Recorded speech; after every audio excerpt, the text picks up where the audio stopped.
ሁሉም ሰው ይወደኛል ብላችሁ የምትሰሯቸው ስራዎች አጠገባችሁ ያሉ ሰዎች በሙሉ ዓለም ሁሉ የሚወዳችሁ ከሆነ ምንም እየተንቀሳቀሳችሁ አይደለም፣ ሰው አያውቃችሁም፣ እየሰራችሁ አይደለም ማለት ነው። ግራንት ካርደን የሚባል አንድ በጣም የምወደው ሰው አለና ቲዩቡን ገብታችሁ ቼክ አድርጉት። የሆነ ፖድካስት ላይ ምን ሲያወራ እንደሰማሁት ታውቃላችሁ? ዓለም ህዝብ ሁሉ ቢያውቀው ደስ ይለዋል፣ ግማሽ የሚሆነው ህዝብ በሙሉ እንዲጠላኝ ይፈልጋል ይላል ማለት ነው። ያ ማለት ግማሹ ከጠላኝ በቃ ኦልሞስት ሁሉም ያቀኛል ማለት ነው ያለው። ግማሽ የሚሆነው ህዝብ በሙሉ ጠላው ማለት ሌላው ህዝብ ሁሉ ያውቀኛል ብሎ ስለሚያስብ ከክሪቲሲዝም ጋር ማለት ነው ከተቃውሞ ጋር ምናምን ፖዚቲቭ የሆነ ሪሌሽንሽፕ ነው ያለው። ዳትስ ዋይ ሂዝ ሰክሰስፉል። በጣም ነው የምወደው ስነግራችሁ። ሂዝ ቦልድ እና ወይኔ ቴኒክስ ሩል የሚል መጽሐፍ አለው። አክቹሊ በዚህ ሰዓት በደንብ እያነበብኩት ያሉት መጽሐፍ ቢሆን ይሄ ነው። ሪከመንድ አደርጋችኋለሁ። 10 እጥፍ ስኬታማ መሆን ከፈለግ ህዝብ በሙሉ ማለት ነው የምታውቋቸው ሰዎች የማታውቋቸው ሰዎች በሙሉ ሊቃወሟችሁ ይገባል። ከወደዷችሁ እየሰራችሁ ያላችሁት ሰው እንዲወዳችሁ እንጂ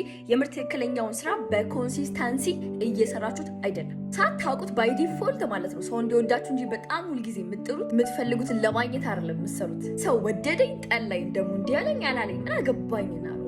ከ100 ዓመት በኋላ ጭራሽ በህይወት ለማይኖር ሰውዬ እድሜን አቃጥላለሁ እንዴ? ከ30 ከ40 ዓመት በኋላ የምትጨነቁላችሁ ሰዎች በህይወት እንኳን ለሌሉ ሰዎች እንዴት ነው ጊዜን ኤነርጂን ታይም አስባችሁታል? ስሰጥ በጭራሽ ነው ማልደራደረው በራሴ። ለዛም ደግሞ ታዩኛላችሁ የት እንደምደርስ አስደነግጣችኋለሁ።